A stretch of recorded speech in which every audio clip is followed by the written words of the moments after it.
Terdakwa kasus pemerkosaan santriwati Jombang Muhammad Subki Azal Sani alias Beki hari ini menjalani sidang putusan atau vonis hakim.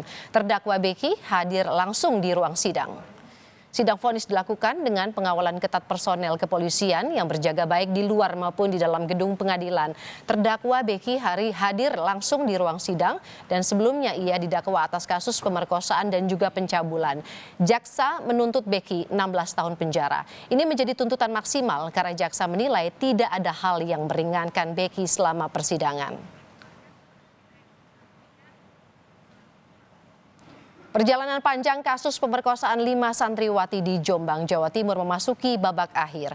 Hari ini Majelis Hakim Pengadilan Negeri Surabaya menjatuhkan vonis bagi terdakwa Muhammad Subki Azal Sani alias Beki. Vonis ini menjadi penentu setelah sebelumnya kasus pemerkosaan pertama kali dilaporkan korban pada 2019 lalu.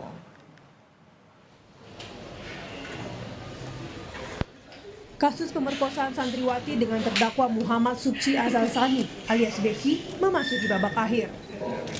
Duduk di kursi pesakitan, Beki akan mendengarkan putusan dari majelis hakim atas kasus pemerkosaan dan pencabulan. Beki duduk jadi terdakwa setelah Kejaksaan Tinggi Jawa Timur pada 8 Juli lalu mendakwa Beki dengan pasal berlapis, yakni pasal 285 dan 289 serta pasal 294 ayat 2 KUH Pidana tentang kekerasan seksual.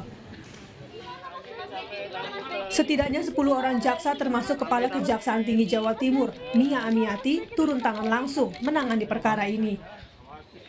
Dalam sidang tuntutan, jaksa menuntut Beki 16 tahun penjara. Jaksa menuntut dengan ancaman maksimal karena menilai tidak ada hal yang meringankan dari perbuatan Beki. Tidak ada. Ada upaya pembelaan? Pasti nanti diberi waktu oleh majelis untuk minggu depan adalah dan terdakwa diberikannya apakah sendiri tapi dilakukan kepada penasihat. Kasus pemerkosaan ini sebenarnya pertama kali dilaporkan oleh korban pada 2019 lalu.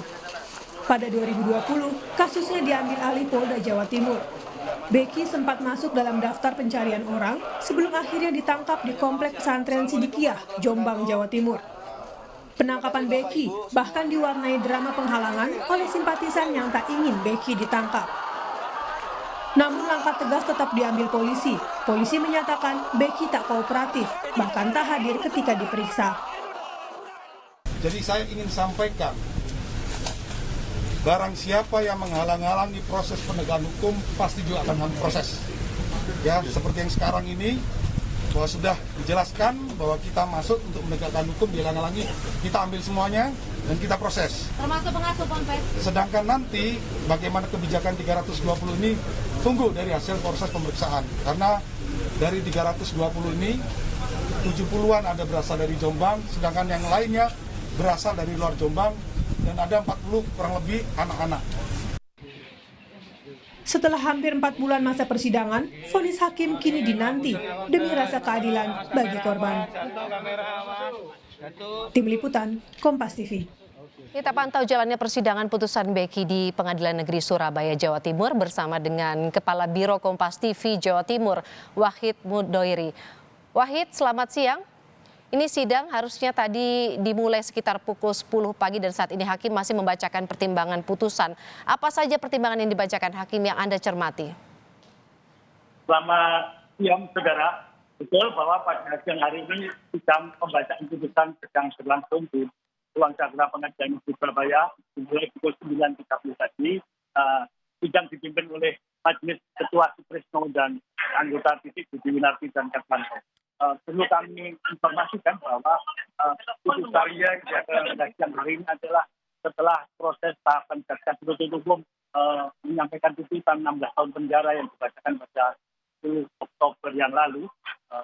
Terdakwa M. Subhal Azal Sani atau Beki didakwa pasal 285 KUHP 65 KUHP, kemudian mereka dijerat dengan pasal pemerkosaan. Pada siang hari ini masih berlangsung pembacaannya oleh majelis hakim dan nanti kemudian akan berlangsung pukul 12 apabila pada saat itu masih belum selesai maka akan dilakukan istimewa dan setelah istimewa akan dilanjutkan kembali.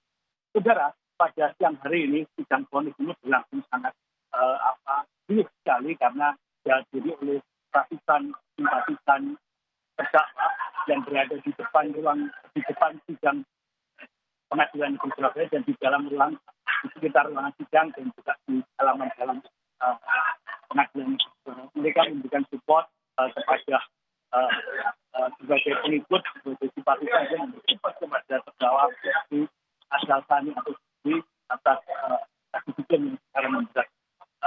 Tadi saya sudah sempat bicara dengan beberapa simpatisan yang berasal dari Jombang masing-masing berhadir di mereka memberikan motivasi kepada terdakwa agar nanti hakim memberikan keputusan yang tidak berbeda.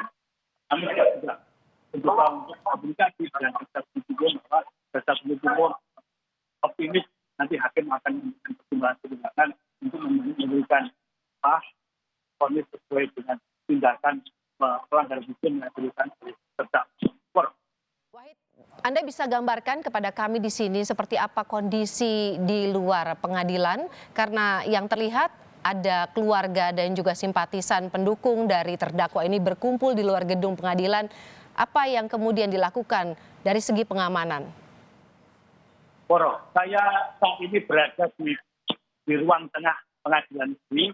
Kemudian yang ratusan orang masa yang menanyakan pecinta tanah air itu berada di depan pengadilan. Mereka melakukan doa bersama, melakukan supporting, memberikan motivasi kepada keluarga terdakwa memang karena mereka tidak semuanya berasal dari keluarga, tapi juga dari simpatisan dari keluarga. Kemudian yang ada di dalam ruang sidang ini sepertinya kita lihat beberapa kali kami pertanyakan kepada mereka berasal dari kerabat yang berada di kompleks petugas Jombang yang memang dari pagi sudah pengadilan. Kemudian ada lagi di belakang saya ini adalah ruang tunggu di luar ruang sidang yang berjarak kurang dari 5 meter.